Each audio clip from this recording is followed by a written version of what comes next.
India Legal presents Courts Roundup.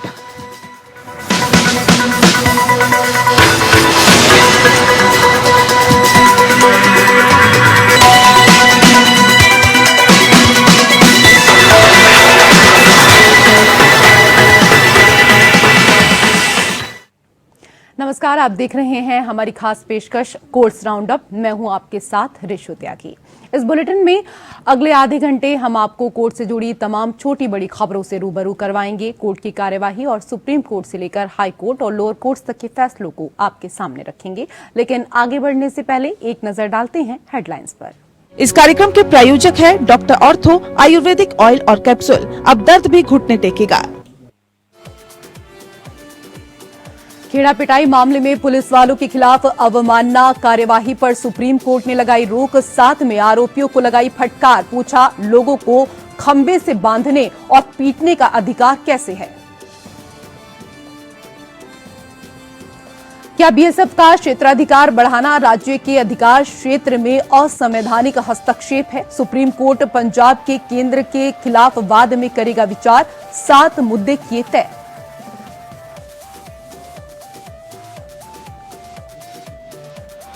Saumya के हत्यारों ने दिल्ली हाईकोर्ट में सजा को दी चुनौती। पुलिस को नोटिस जारी। दोषियों ने सजा को निलंबित करने की मांग की।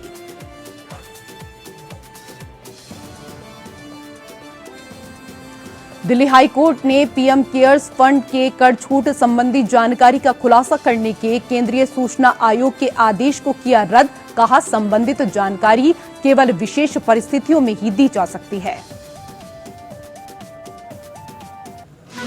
India Legal presents Courts Roundup.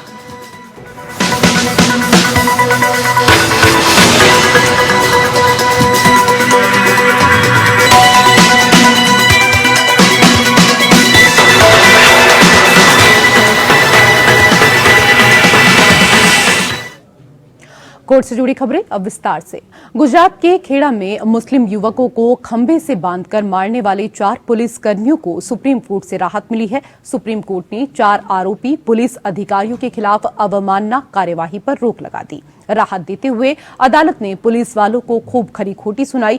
Court ने कहा कि आपके पास लोगों को खंभे से बांधने और पीटने का अधिकार कैसे है?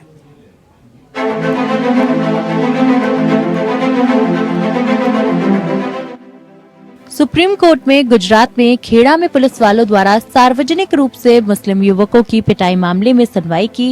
इस दौरान अदालत ने 4 आरोपी पुलिस अधिकारियों के खिलाफ अवमानना कार्यवाही पर रोक लगा दी, जिन्हें मुस्लिम युवकों की पिटाई में शामिल होने के दोष में पिछले साल अक्टूबर में गुजरात हाई कोर्ट ने 14 दिनों की कैद की सजा सुनाई थी। जस्टिस BR गवई और जस्टिस संदीप मेहता की पीठ ने गुजरात हाई कोर्ट के 19 अक्टूबर के आदेश के खिलाफ अदालत के अवमानना अधिनियम 1971 की धारा 19 के तहत पुलिस अधिकारियों AV परमार, DB कुमावत, लक्ष्मण सिंह, कनक सिंह डाभी और राजू भाई डाभी की ओर से दायर वैधानिक अपील को स्वीकार कर लिया। जस्टिस गवई ने सुनवाई के दौरान कहा, ये एक वैधानिक अपील है, इसे स्वीकार किया जाना चाहिए। मामले में 5 मुस्लिम युवकों ने हिरासत में यातना पर DK बसु दिशा निर्देशों के उल्लंघन का आरोप लगाते हुए अदालत का दरवाजा खटखटाया था। उन्हें सार्वजनिक रूप से कोड़े मारे गए थे। साथ ही हाईकोर्ट ने उनकी अपील पर अदालत की अवमानना का आरोप लगाया था। ये घटना खेड़ा जिले के उंधेला गांव में एक गरबा कार्यक्रम पर पथराव के आरोप में उनकी गिरफ्तारी के तुरंत बाद हुई। हाईकोर्ट ने इन पुलिस अधिकारियों को 14 दिनों की अवमानना की सजा दी गई थी। साथ ही उन्हें फैसले को चुनौती देने की अनुमति देने के लिए 3 महीने के लिए निष्पादन पर रोक लगाने पर सहमति भी व्यक्त की। सुप्रीम कोर्ट की पीठ अपील की वैधानिक प्रकृति को देखते हुए मामले को स्वीकार करने पर सहमत हो गई। हालांकि उसने पुलिस अधिकारियों को उनके आचरण के लिए आड़े हाथों लिया। जस्टिस मेहता ने कहा, ये कैसा अत्याचार है और आप फिर किस तरह से इस अदालत की ओर देखते हैं? लोगों को खंभों से बांधते हैं, सार्वजनिक रूप से उनकी पिटाई करते हैं। जस्टिस गवई ने पूछा, तो क्या आपके पास कानून के तहत अधिकार है लोगों को खंभे से बांधने और उन्हें पीटने का? निजी शिकायत की स्थिति के बारे में पूछे जाने पर सीनियर एडवोकेट IH सैयद ने बताया कि हालांकि निजी शिकायत लंबित थी, DK बसु के फैसले के अनुसार अवमानना के आरोप विभागीय कार्यवाही और आपराधिक अभियोजन के बावजूद स्वतंत्र थे। उन्होंने ये भी तर्क दिया, वे बस ये कह रहे हैं कि ये जानबूझकर नहीं किया गया। इसके अलावा उनके पास कोई मामला नहीं है। हालांकि शीर्ष अदालत ने अनुरोध स्वीकार कर लिया और हाईकोर्ट के समक्ष अवमानना कार्यवाही पर रोक लगा दी। विचाराधीन घटना 3 अक्टूबर 2022 को गुजरात के खेड़ा जिले में एक गरबा कार्यक्रम के दौरान हुई थी। घटना के वीडियो क्लिप में पुलिस अधिकारियों को कार्यक्रम में बाधा डालने के आरोपी व्यक्तियों को कोड़े मारते हुए दिखाया गया था। Bureau report APN।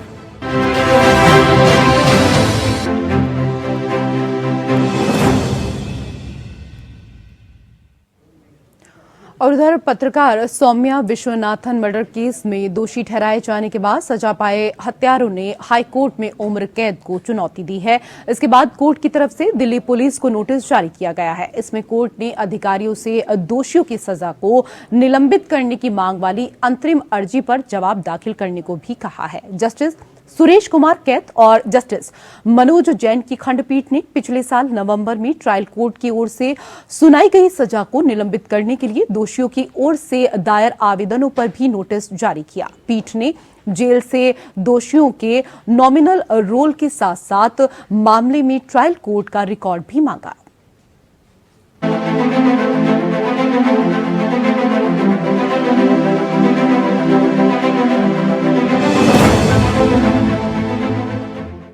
दिल्ली उच्च न्यायालय ने पुलिस से पत्रकार सौम्या विश्वनाथन की हत्या के मामले में 4 दोषियों द्वारा उम्र कैद की सजा को चुनौती देने वाली अपील पर जवाब देने को कहा है। न्यायमूर्ति सुरेश कुमार कैत और न्यायमूर्ति मनोज जैन की पीठ ने रवि कपूर, अमित शुक्ला, बलजीत सिंह मलिक और अजय कुमार की अपील पर दिल्ली पुलिस को नोटिस जारी किया है।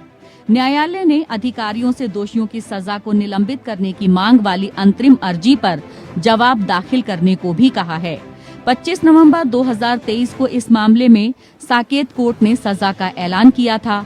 कोर्ट ने चारों दोषियों को डबल उम्र कैद की सजा के अलावा जुर्माना भरने की सजा सुनाई थी। वहीं 5वें दोषी अजय सेठी को 3 साल की सजा सुनाई गई थी। साकेत कोर्ट ने इन दोषियों पर 1.25 लाख का जुर्माना भी लगाया था। 30 सितंबर 2008 को दिल्ली के नेल्सन मंडेला मार्ग पर सौम्या विश्वनाथन की हत्या हुई थी। सौम्या विश्वनाथन उस समय नाइट शिफ्ट करके ऑफिस से अपने घर लौट रही थी। पुलिस को उनकी लाश कार में बरामद हुई थी। इस हत्याकांड की अहम बात ये भी है कि इसका खुलासा करने में पुलिस को करीब 6 महीने लग गए थे। पुलिस ने दावा किया था कि उनकी हत्या का मकसद लूटपाट था। हत्या के सिलसिले में 5 लोगों रवि कपूर, अमित शुक्ला, बलजीत मलिक, अजय कुमार और अजय सेठी को गिरफ्तार किया गया था। इसके बाद पुलिस द्वारा पूछताछ में आरोपियों ने अपने अपराध कबूल किए थे। इस मामले में लंबी सुनवाई के बाद न्यायालय ने दोषियों को उम्र कैद की सजा सुनाई थी। इसके साथ ही फांसी नहीं दिए जाने की वजह भी बताई थी। अतिरिक्त सत्र न्यायाधीश रविंद्र पांडे ने सजा सुनाते हुए कहा था कि सौम्या की हत्या के अपराध में चारों दोषियों का अपराध दुर्लभतम श्रेणी में नहीं आता, लिहाजा मृत्यु दंड नहीं दिया जा सकता। इसके बाद कोर्ट ने उम्र कैद के साथ जुर्माना भी लगाया था, जिसके न देने पर 6 महीने अतिरिक्त कैद की सजा सुनाई गई। अजय सेठी को 3 साल की सजा सुनाई गई थी। सजा के ऐलान के बाद सौम्या की मां माधवी विश्वनाथन ने आज तक इंडिया टुडे से बातचीत करते हुए कहा था कि मैं कभी भी मृत्यु दंड नहीं चाहती थी। मैं चाहती थी कि दोषी भी वैसा ही जीवन भुगतें जैसे हम परिवार से दूर भुगत रहे हैं। मुझे राहत है कि ये केस खत्म हो गया। मैं ये कह सकती हूँ कि न्याय मिला है। कम से कम मुझे बार बार आकर इस प्रक्रिया में नहीं गुजरना पड़ेगा। मुझे आशा है कि ये अंत है और एक निवारक के रूप में काम करेगा। मुझे मेरी बेटी वापस तो नहीं मिल सकती, लेकिन ये केस अब खत्म हो गया है। Bureau report APN। और उधर विदेशी मेडिकल ग्रेजुएट या FMG द्वारा उन्हें स्टाइपेंड का भुगतान न करने को चुनौती देने वाली रिट याचिका में सुप्रीम कोर्ट ने नोटिस जारी किया है। जस्टिस BR गवई और जस्टिस संदीप मेहता की खंडपीठ के वर्तमान में अटल बिहारी वाजपेयी सरकारी मेडिकल कॉलेज विदिशा में इंटर्नशिप कर रहे स्टूडेंट द्वारा दायर याचिका को रखा गया। ये मामला उस याचिका से संबंधित है जिसमें 70% मेडिकल कॉलेज MBBS इंटर्नशिप करने वाले डॉक्टरों को कोई स्टाइपेंड नहीं देते या न्यूनतम निर्धारित वेतन नहीं दे रहे। वहीं कोर्ट ने army college of medical sciences को 1 साल की अनिवार्य इंटर्नशिप करने वाले इंटर्न को स्टाइपेंड 25 रुपए देने का निर्देश दिया है। याचिका में एनएमसी द्वारा जारी 4 मार्च 2022 और 19 मई 2022 के सर्कुलर्स पर भरोसा जताया गया। याचिकाकर्ता का कहना है कि इस सर्कुलर के अनुसार एफएमजी को स्टाइपेंड भारतीय मेडिकल ग्रेजुएट के बराबर बढ़ाया जाना चाहिए। याचिका में कहा गया कि मध्य प्रदेश सरकार के मेडिकल शिक्षा विभाग द्वारा मेडिकल शिक्षा आयुक्त भोपाल को नोटिस जारी किया गया, जिसमें अन्य बातों के अलावा इंटर्न को मार्च 2022 से 12,760 रुपए का स्टाइपेंड देने का प्रावधान किया गया। याचिकाकर्ताओं की इंटर्नशिप 1 मार्च 2023 को शुरू हुई। 69 स्टूडेंट वाली बैच को 2 महीने के लिए केवल 12,760 रुपए का स्टाइपेंड दिया गया। हालांकि 2 महीने बाद स्टूडेंट को जून 2023 से स्टाइपेंड का भुगतान नहीं किया गया। याचिकाकर्ताओं ने कहा कि ये स्टाइपेंड पाने वाले अन्य कॉलेज के स्टूडेंट के बीच कृत्रिम विभाजन पैदा करता है।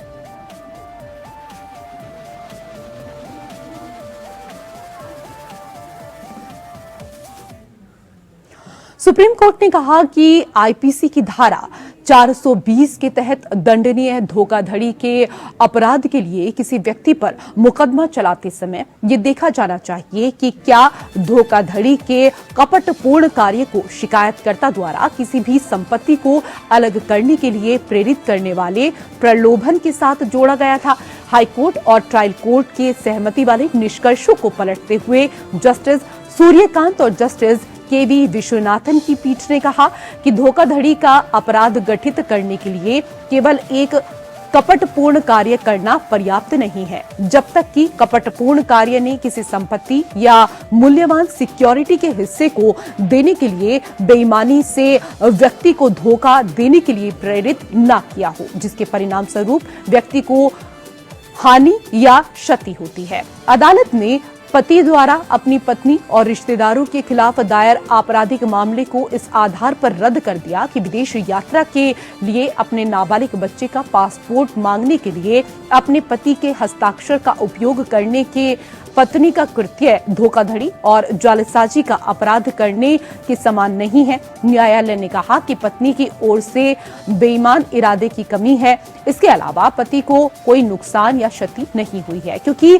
पत्नी ने केवल अपने पति के निर्देश पर पासपोर्ट मांगा था। कोर्ट ने कहा कि धारा 420 आईपीसी के प्रावधानों को आकर्षित करने के लिए अभियोजन पक्ष को न केवल ये साबित करना होगा कि आरोपी ने किसी को धोखा दिया है, बल्कि ये भी कि ऐसा करके उसने बेईमानी से उस व्यक्ति को संपत्ति देने के लिए प्रेरित किया है।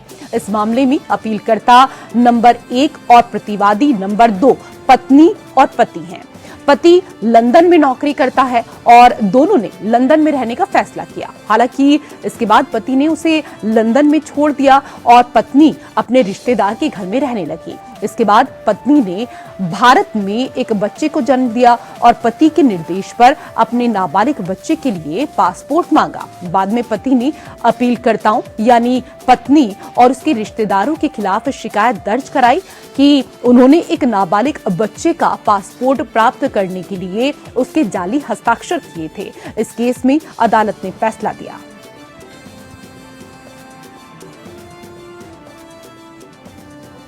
सुप्रीम कोर्ट ने 7 प्रमुख मुद्दे तय किए, जिन पर पंजाब राज्य द्वारा राज्य में सीमा सुरक्षा बल या बीएसएफ के अधिकार क्षेत्र को 15 से 50 किलोमीटर तक बढ़ाने की केंद्र की अधिसूचना को चुनौती देने वाले मूल वाद में फैसला किया जाना है।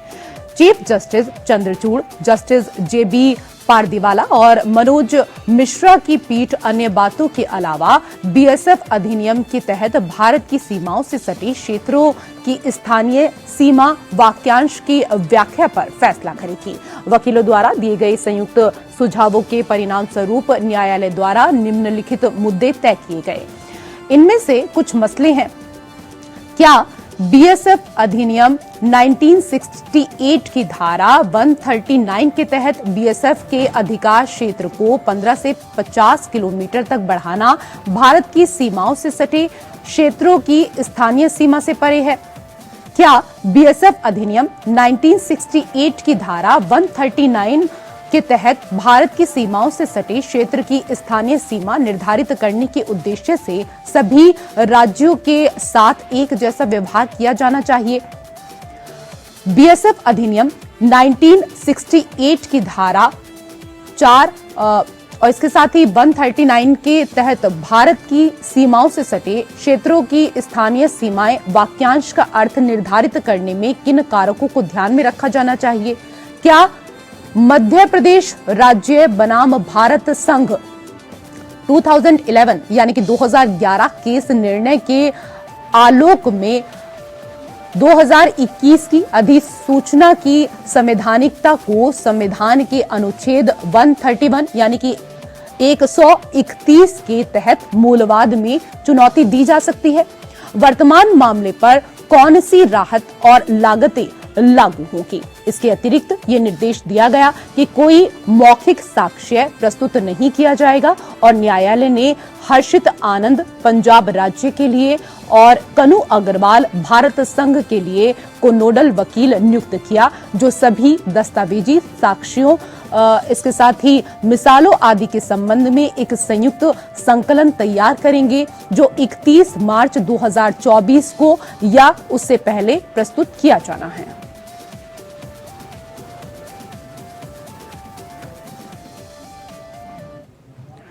दिल्ली हाईकोर्ट ने केंद्रीय सूचना आयोग या CIC के उस आदेश को रद्द कर दिया जिसमें आयकर विभाग को सूचना अधिकार आवेदक गिरीश मित्तल को पीएम केयर्स फंड को कर छूट का दर्जा देने से संबंधित जानकारी का खुलासा करने का निर्देश दिया गया था। अदालत ने कहा कि आयकर अधिनियम RTI अधिनियम से अधिक प्रबल होता है। साथ ही कहा कि किसी कर निर्धारित से संबंधित जानकारी केवल विशेष परिस्थितियों में ही प्रदान की जा सकती है। यह आदेश आयकर विभाग द्वारा अप्रैल 2022 के आदेश के खिलाफ एक अपील में पारित किया गया था, जिसमें उसे पीएम केयर्स फंड द्वारा दायर छूट आवेदन में प्रस्तुत दस्तावेजों की प्रतियां प्रदान करने का निर्देश दिया गया था। जस्टिस सुब्रमण्यम प्रसाद की पीठ ने आदेश में कहा, IT अधिनियम की धारा 138 यानी 138 1B और धारा 138(2) जिसमें IT अधिनियम के तहत किसी तीसरे पक्ष से संबंधित जानकारी के खुलासे से संबंधित एक विशिष्ट प्रक्रिया का उल्लेख है। RTI अधिनियम की धारा 22 को खत्म कर देती है। यहाँ प्रतिवादी द्वारा मांगी गई जानकारी स्पष्ट रूप से IT अधिनियम की धारा 138 1 और B के अंतर्गत आती है। इसलिए ऐसी जानकारी प्रकट करने से पहले प्रधान मुख्य आयुक्त या प्रधान आयुक्त या आयुक्त की संतुष्टि आवश्यक है। उन्होंने आगे कहा, मांगी गई जानकारी का खुलासा करने के लिए किसी सामान्य अधिनियम के तहत उस संतुष्टि को किसी अन्य प्राधिकरण के लिए निरस्त नहीं किया जा सकता। जज ने कहा, CIC के पास IT अधिनियम की धारा 138 के तहत आने वाली जानकारी प्रस्तुत करने का निर्देश देने का अधिकार क्षेत्र नहीं है। किसी मामले में भले ही उनके पास अधिकार क्षेत्र हो, पीएम केयर्स को सुनवाई का नोटिस देने में विफलता अपने आप बहस को नुकसान पहुंचाएगी। आयकर विभाग ने विशेष वकील जोहेब हुसैन के माध्यम से पेश होकर कहा कि किसी करदाता से संबंधित किसी भी आयकर प्राधिकारी द्वारा प्राप्त की गई कोई भी जानकारी केवल आयकर अधिनियम के तहत निर्धारित तरीके से मांगी जा सकती है, सूचना के अधिकार अधिनियम के तहत नहीं।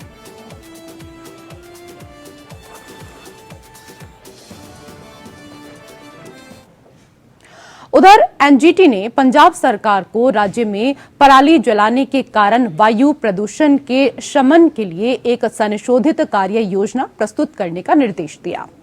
चेयरपर्सन जस्टिस प्रकाश श्रीवास्तव, न्यायिक सदस्य जस्टिस सुधीर अग्रवाल और विशेषज्ञ सदस्य डॉक्टर ए सेंथिल वेल के एक कोरम ने पाया कि सरकार द्वारा पहले प्रस्तुत योजना में निश्चित समय सारिणी का अभाव था। एनजीटी 20 अक्टूबर 2023 को एक मामले की सुनवाई कर रही थी, जिसमें एक समाचार रिपोर्ट के आधार पर सुनवाई की गई थी, जिसमें पराली जलाने के कारण पंजाब में वायु प्रदूषण में वृद्धि को उजागर किया गया था।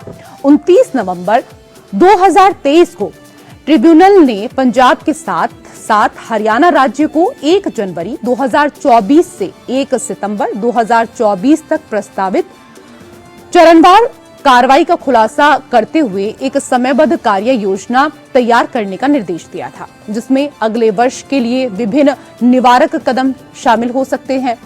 इन निर्देशों के संदर्भ में पंजाब राज्य ने एक कार्य योजना दायर की। हालांकि एनजीटी ने इसमें कमी पाई।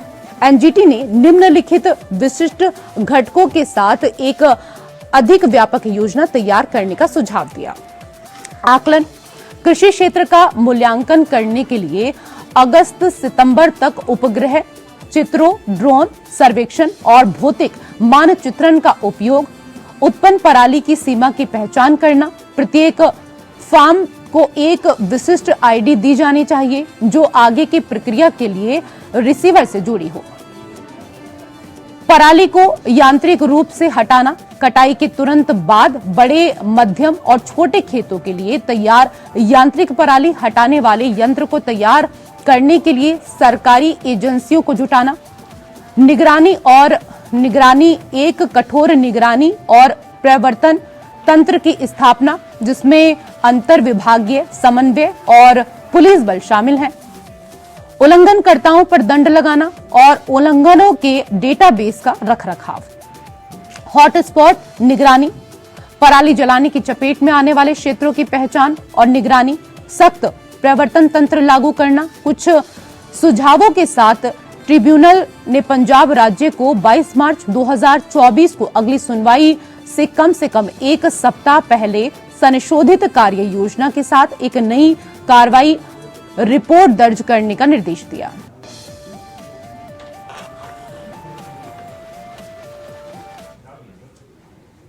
कोर्ट से जुड़ी हुई खबरों में मेरे साथ फिलहाल इतना ही। नमस्कार।